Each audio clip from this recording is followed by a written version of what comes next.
entirely as a politician? As a politician. He was never a Mahatma, and I refuse to call him Mahatma.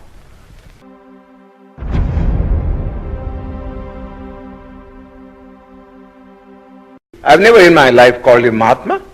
He doesn't deserve that title. Not even from the point of view of his morality. You see? Going back to the Pune Pact, the Eurabda Pact. Yes. Can you remember a little of what Gandhi said to you and what you said to him? Oh, I know it very well. I know it very well.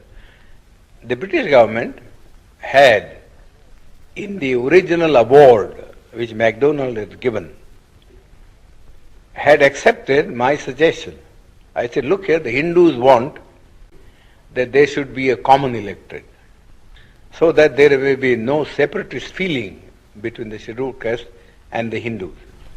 We think that if you have a common electorate, we would be submerged, and the nominees of the scheduled caste who would be elected, who would be really slaves of the Hindus, not independent people.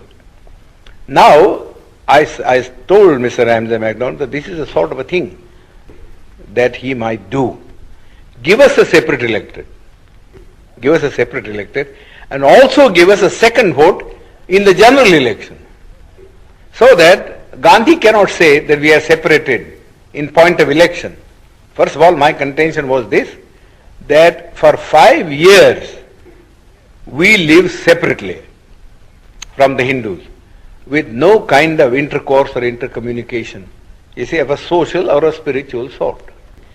What can one day's cycle of participation in a common electorate do to remove this hardened crust of separatism which has grown for centuries? It's a foolish thing to think that if two people vote together, you see, in a common polling booth, that their hearts are going to change. It's nothing of the kind. Mr. Gandhi has got this madness in him. Well, let this be satisfied by this kind of a system. Give the untouchables 2 votes and give them a population representation of ratio, so that the weightage would be in terms of votes and not in terms of representatives, so that the Gandhi and others may not complain. That Ramsay MacDonald accepted. The award was really my suggestion. I wrote to him a letter from Naples that this is what I would like him to do, you see, so that there may be no trouble. This is exactly what he did. You see, gave us a separate electorate and also a vote in the general electorate. But Gandhi didn't want that we should send our 2 representatives. Therefore, he didn't want the separate electorate part of the award, and went on fast.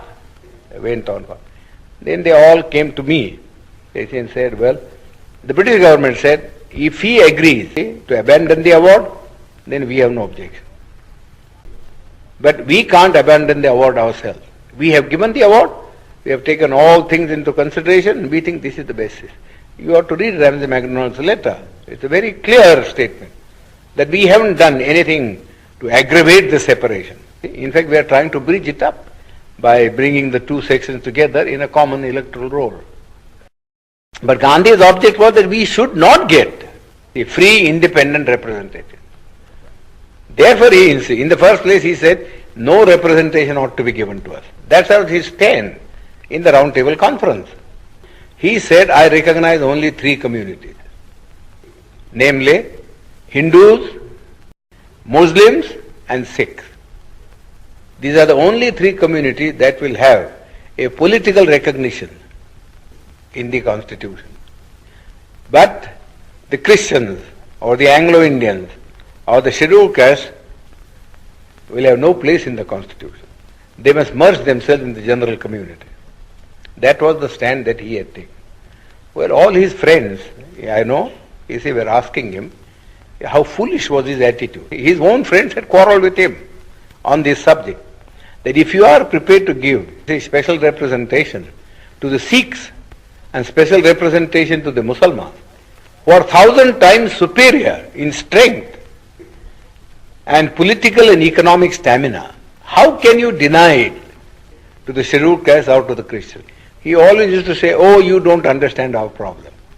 That's all he was saying. Alexander even, who was a great friend of his, had a serious quarrel with him, as he told me. Then that French woman, who was his disciple, I forget her name now, she also had a great quarrel with him.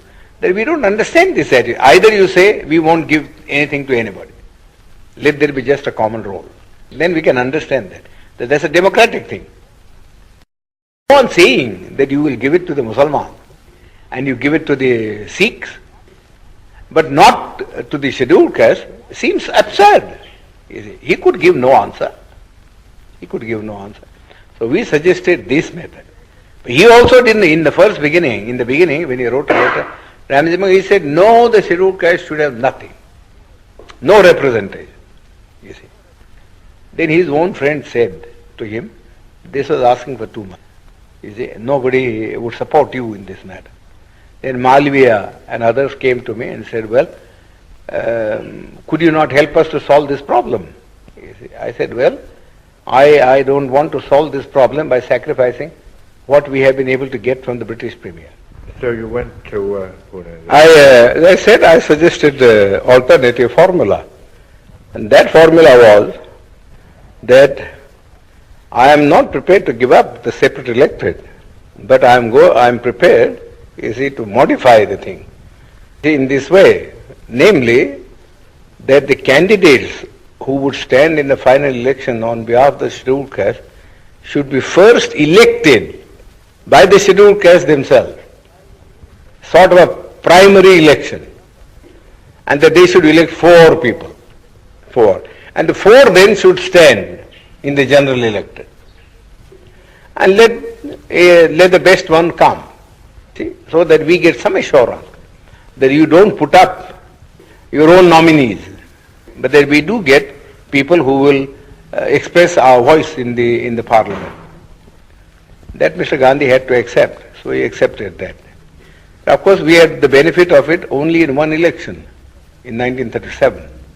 There you will see that the Federation swept the poll.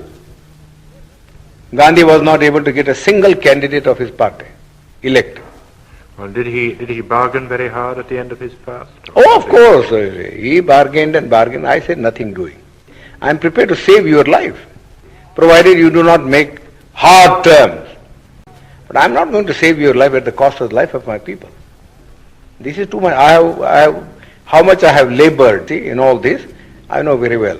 And I am not going to sacrifice your whim, sacrifice our people's interest, just for the sake of satisfying. Yours is a whim. How can one day's common election alter the situation? Simply cannot alter the situation. So really he worked entirely as a politician. As a politician. He was never a Mahatma, and I refuse to call him Mahatma. I've never in my life called him Mahatma. He doesn't deserve that title. Not even from the point of view of his morality. You see?